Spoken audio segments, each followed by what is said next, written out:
वसुदेव सुतं देवं कंसचाणूरमर्दनं देवकी परमानंदम श्रीकृष्णं वंदे जगद्गुरुं। कृष्णाय वासुदेवाय हरे परमात्मने प्रणतक्लेशनाशाय गोविंदाय नमो नमः।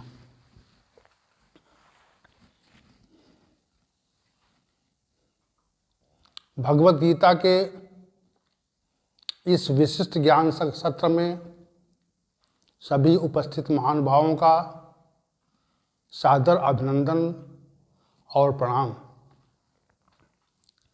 स्थिर प्रज्ञता विषय पर चल रहा ये सत्र धीरे धीरे शनैः शनैः आगे बढ़ रहा है। कल के सत्र में 57वें श्लोक पर एक विषय पर चर्चा हुई थी, यह सर्वत्र अभिस्नेहा, जो सर्वत्र स्नेह रहित है। इस विषय पर कुछ विचार प्रकट किए गए थे। भगवान श्री गोविंद की कृपा से और उनकी उपस्थिति में हम सभी आज 97वें श्लोक के शेष भाग शुभाशुभ प्राप्य नाभिनंदत न द्वेष्टि तस्य प्रज्ञा प्रतिष्ठिता के भाग पर हम लोग आज की चर्चा को केंद्रित करेंगे। श्री भगवान ने कहा, शुभ की प्राप्ति में जो प्रसन्न नहीं होता है और अशुभ की प्राप्ति में जो द्वेष नहीं करता है, शुभाशुभ प्राप्त शुभाशुभम प्राप्य ना अभिनंदत न द्वेष्टि, यानी अनुकूलता मिल जाए, अच्छापन मिल जाए तो उसमें प्रसन्नता का जो आभास है वो मनुष्य को न हो, और अशुभ अर्थात प्रतिकूलता मिल जाए तो उसे द्वेष्टि यानी दुख का आभास न हो, उसमें द्वेष भावना उत्पन्न हो कि हमें अशुभ स्थिति क्यों प्राप्त हुई है। तो ऐसे साधक की बुद्धि स्थिर हो जाती है और वो परमात्मा के साक्षात्कार का पात्र हो जाता है। अब इसमें शुभ और अशुभ जो दो शब्द हैं, उन शब्दों को हमें समझना चाहिए। प्रत्येक मनुष्य के साथ शुभ भी रहता है और अशुभ भी रहता है, यानी हमारे समक्ष अनुकूलता भी रहती है और प्रतिकूलता भी रहती है। अब ये हमारे कर्मों के परिणाम से ही निरंतर परिवर्तित हुआ करती है, ऐसा शास्त्रों का कथन है, ऐसा मनुष्यों का मानना है और ऐसा ही तर्क से समझ में आता है। अब पहले हम आपको उधर ले चलेंगे जहाँ पर मनुष्य के कर्मों का आधार कैसे मनुष्य कर्म करता है, किस तत्व से प्रभावित होकर मनुष्य कर्म करता है। देखिए, प्रत्येक मनुष्य जिस गुण से प्रभावित होता है वह वैसा ही कर्म करता है। इसमें इस संसार में असंख्य मनुष्य हैं और प्रत्येक मनुष्य किसी न किसी गुण से प्रभावित अवश्य रहता है।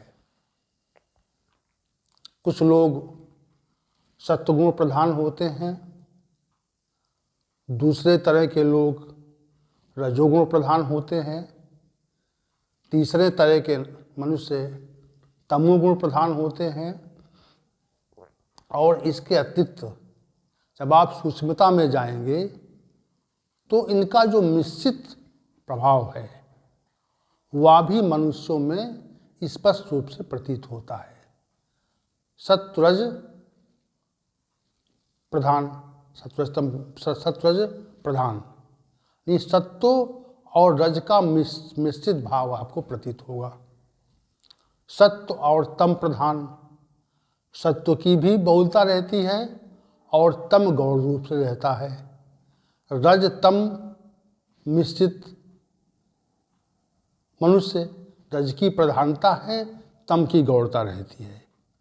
और रज तम मिश्रित मनुष्य, तम सत्व मिश्रित मनुष्य और तम रज मिश्रित मनुष्य, तो ये मनुष्यों की श्रेणियां हैं।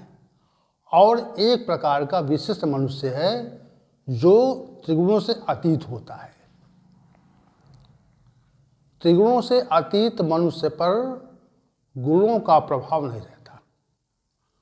गुण ही गुण में बढ़त रहे हैं और वो गुणों के कार्य रूप से किसी भी प्रकार की चेष्टा नहीं करता, ना उनसे प्रभावित होता है।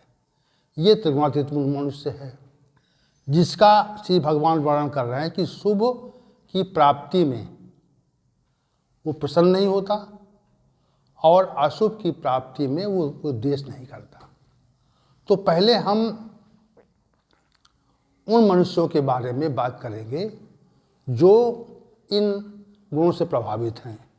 यदि मनुष्य सत्व गुण से प्रभावित है तो वह मनुष्य शुभ कर्म करेगा।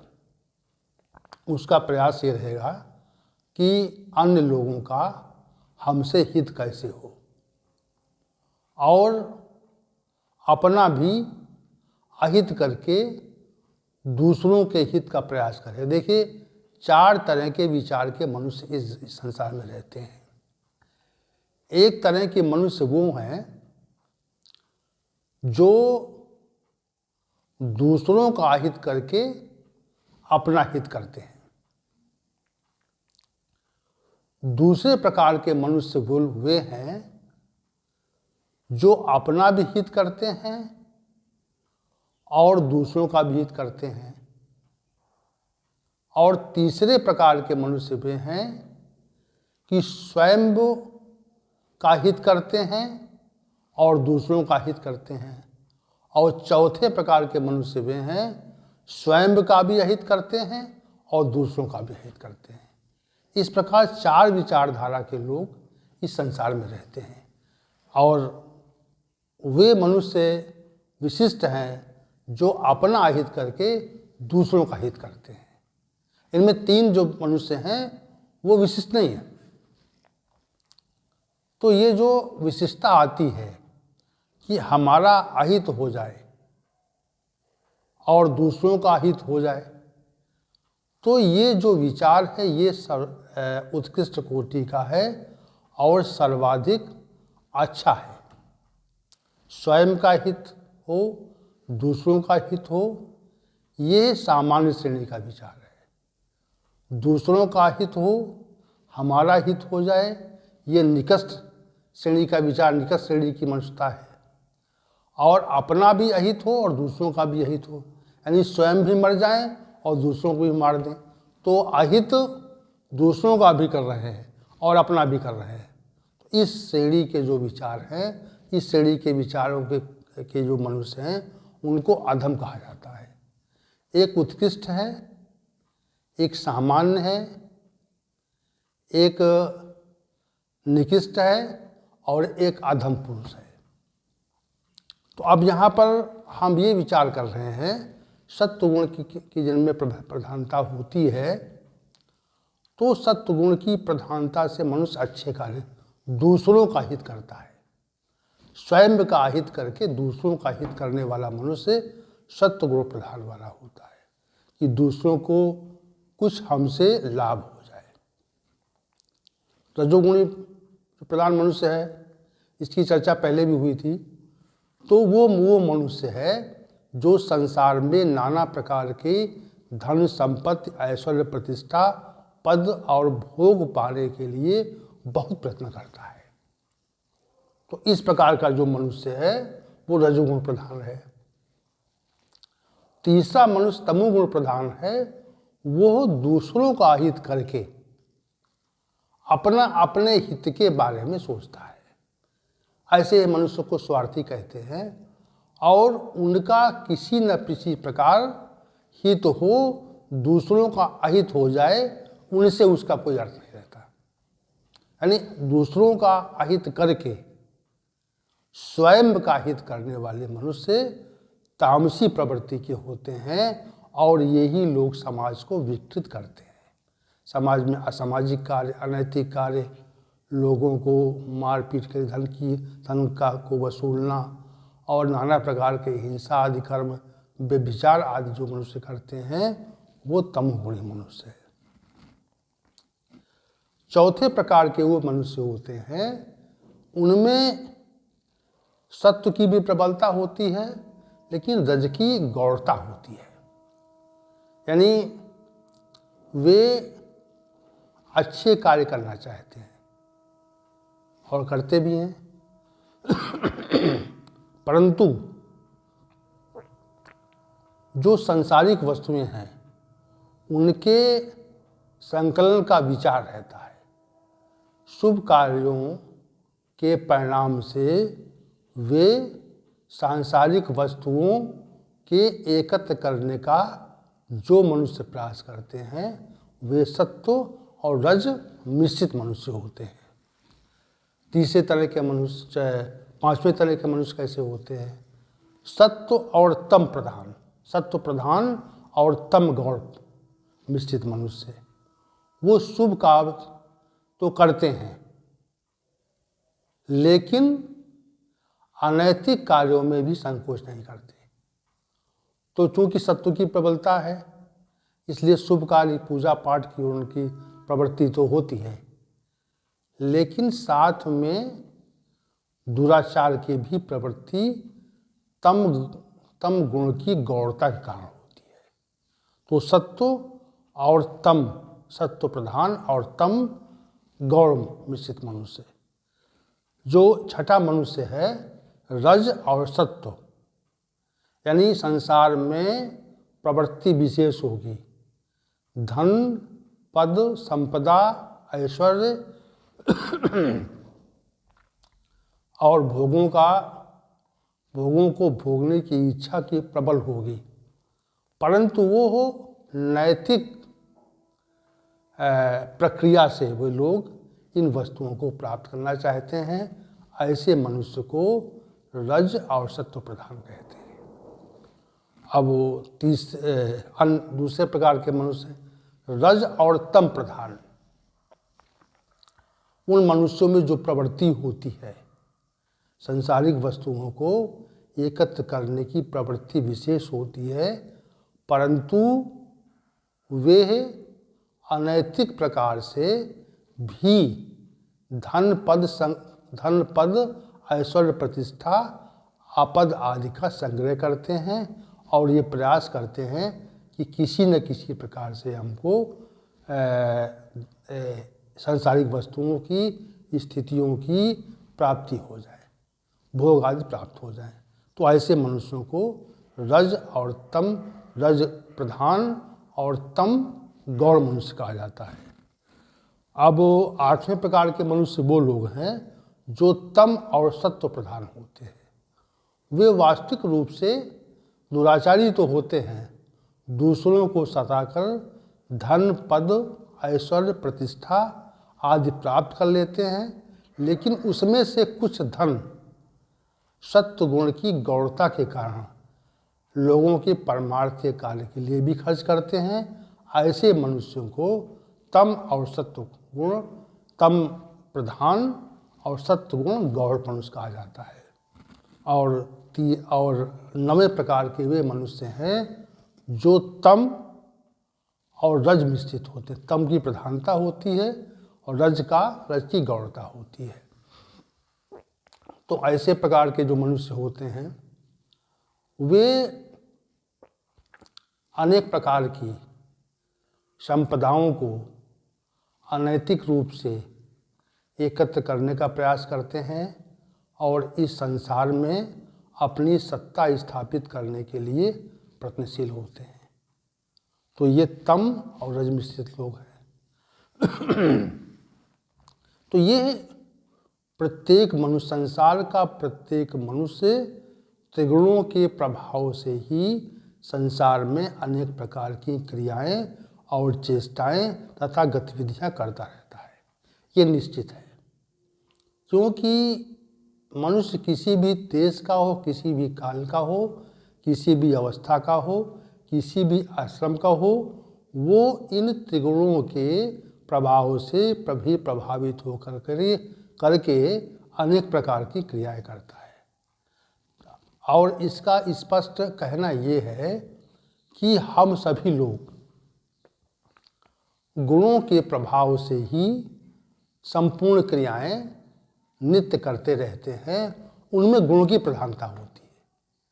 श्री भगवान इसलिए कहते हैं कि जो इस तथ्य को नहीं जानता है वो स्वयं को कर्ता मान लेता है, वो मूर्ख है, वो मूढ़ात्मा कहा। श्री भगवान ने उसको मूढ़ात्मा कहा है, कर्ता हम इति मन्यते। लेकिन गुणों के द्वारा ही कर्म होते हैं। जिस गुण की प्रधानता होगी, जो गुण क्रियाशील होगा, वैसी ही क्रियाएं होंगी। इस कार्य में कोई भी मनुष्य अपने को विलग नहीं कर सकता। जिस गुण की प्रधानता है उस गुण की प्रधानता से ही मनुष्य में कार्य होते हैं। और जो कर्म होते हैं उनके परिणाम से हमारे समक्ष शुभ और अशुभ स्थितियां प्रकट होती हैं। और शुभ स्थितियां यानी अनुकूलताओं के आने पर मनुष्य के मन में प्रसन्नता का प्रादुर्भाव स्वतः होता है। ऐसा नहीं है कि अच्छी परिस्थितियां आवें और उसके अंदर प्रसन्नता का प्रादुर्भाव ना हो, ऐसा संभव नहीं है।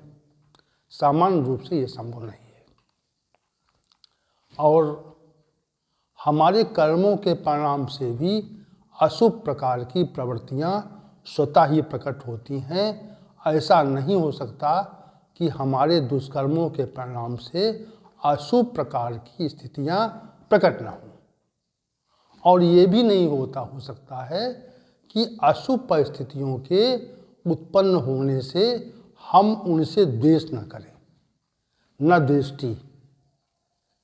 यानी अशुभ स्थितियाँ उत्पन्न होंगी, वो हमारे कर्मों के परिणाम के फलस्वरूप उत्पन्न होंगी और हम उनसे द्वेष भी करेंगे। तो ये जो कर्म का विज्ञान है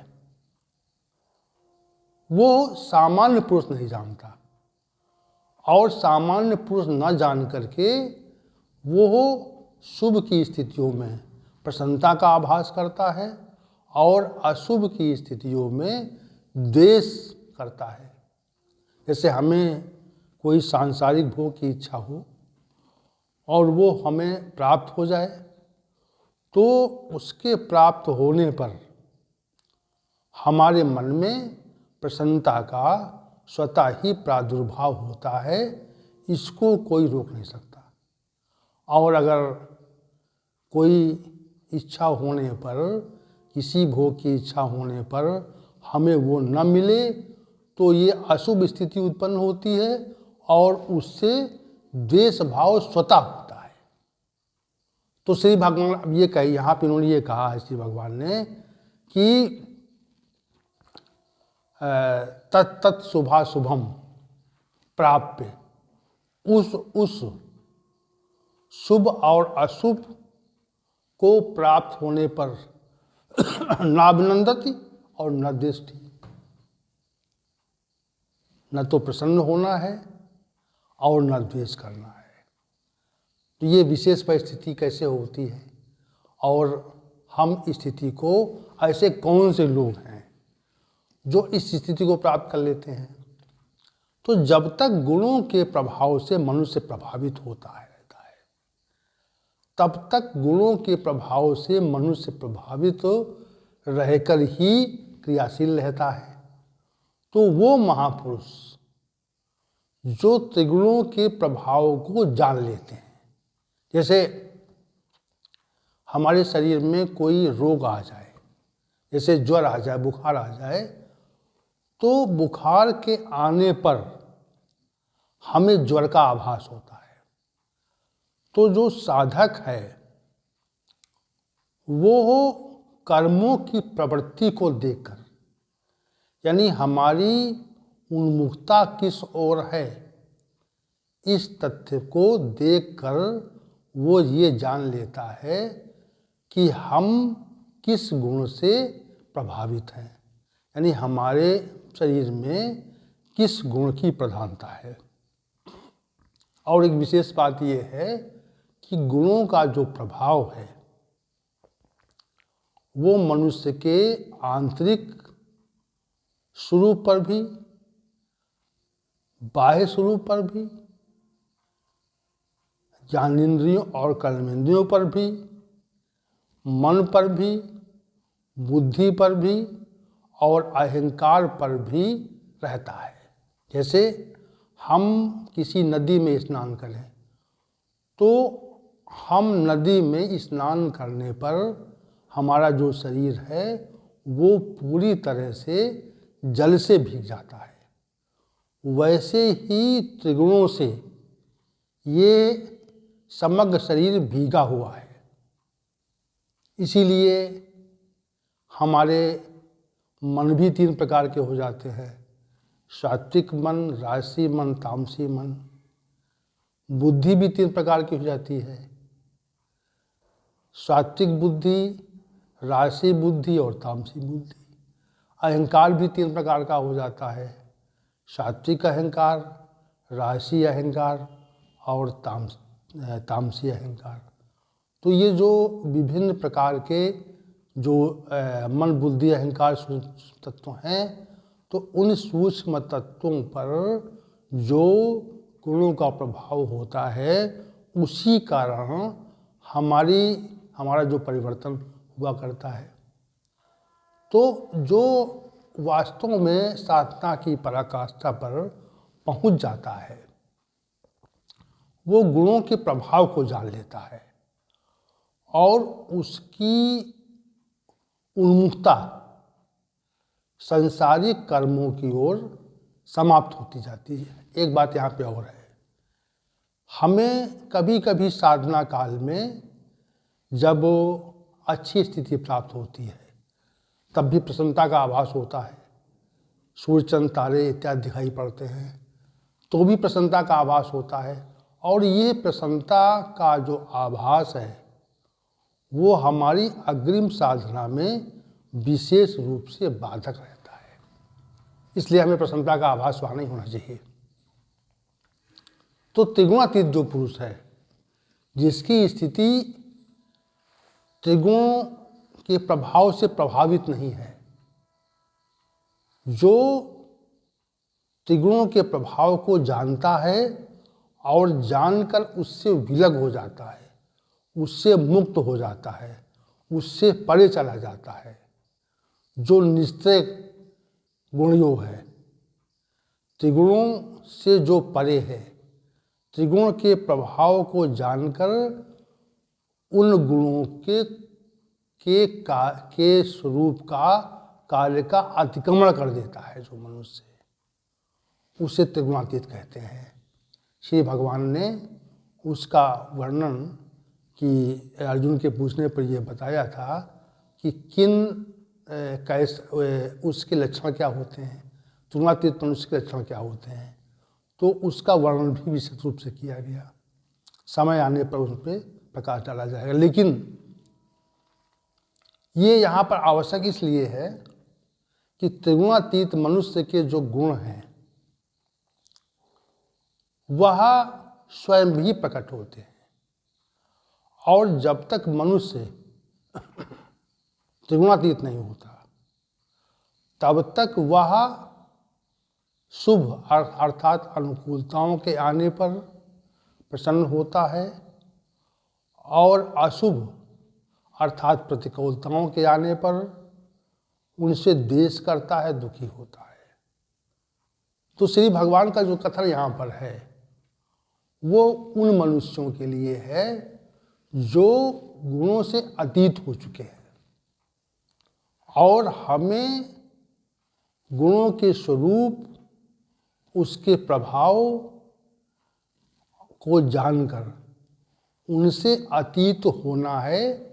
तभी यह स्थिति प्राप्त होती है कि हम शुभ की प्राप्ति में प्रसन्न नहीं होते हैं और अशुभ की प्राप्ति में द्वेष नहीं करते हैं।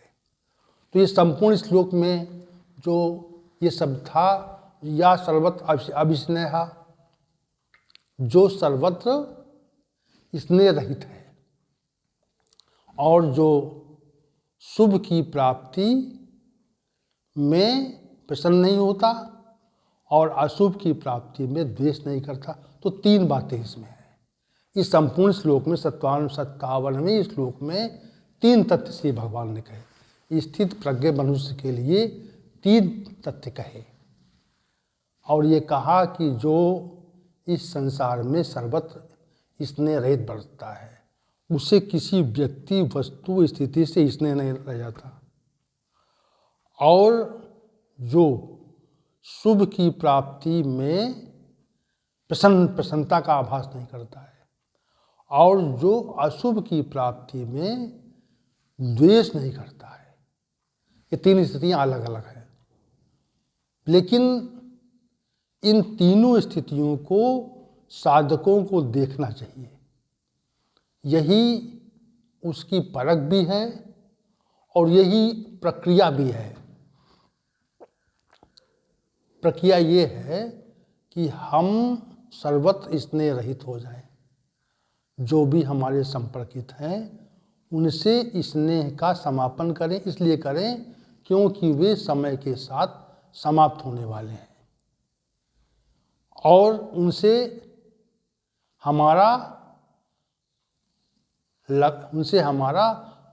हमारी विरक्ता होने वाली है। और जो शुभ मिल रहा है वह हमें अपने कर्मों के परिणाम से मिल रहा है, अशुभ मिल रहा है, अशुभ स्थिति प्राप्त हो रही है, वो भी हमें अपने कर्मों के परिणाम से प्राप्त हो रही है। इसलिए हमें न तो किसी से स्नेह करना है, न तो शुभ की प्राप्ति में प्रसन्न होना है और न अशुभ की प्राप्ति में द्वेष करना है। ये प्रक्रिया है।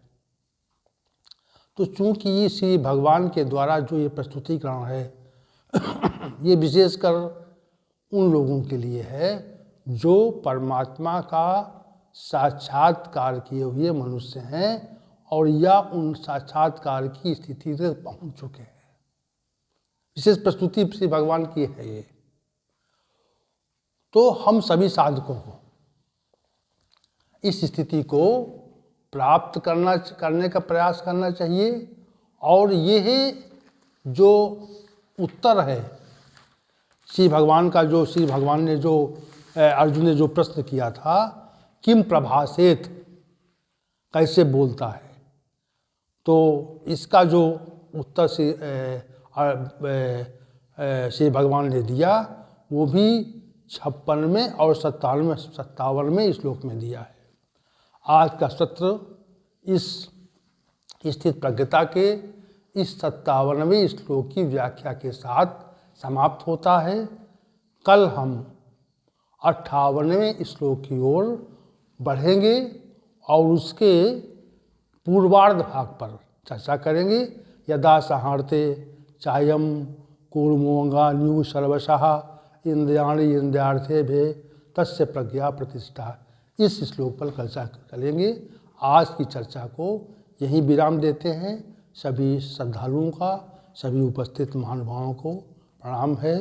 ओम सहना भवतु सहनौ भुनक्तु सह वीर्यं कर्वावहै तेजस्विनावधीतमस्तु मा विद्विषावहै। ओम शांति शांति शांति। जय हो श्री भगवान गोविंद।